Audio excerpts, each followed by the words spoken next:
Ideal English high school and junior college Mhasla, Raigad. इयत्ता 3री, विषय मराठी, कविता क्रमांक 1, झोका.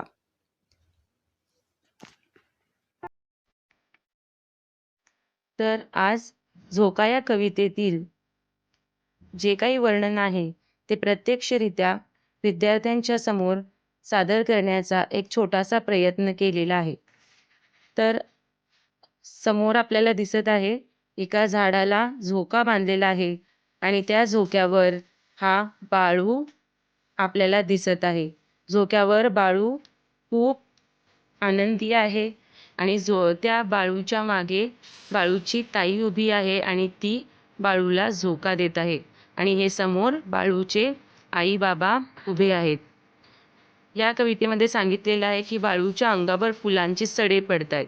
फुलांचे सडे म्हणजे अशा प्रकारे झाडावरील फुले बाळू जेव्हा झोका घेतो तेव्हा त्याच्या अंगावर पडत आहेत. तर छोट्याशा स्वरूपामध्ये कवितेतील काही गोष्टींचे प्रत्यक्षरित्या सादरीकरण करण्याचा प्रयत्न केलेला आहे व यामध्ये आयडियल इंग्लिश हायस्कूलचे इयत्ता 3रीच्या विद्यार्थ्यांचा सहभाग आहे. तर आता आपण ही कविता सुद्धा विद्यार्थ्यांकडून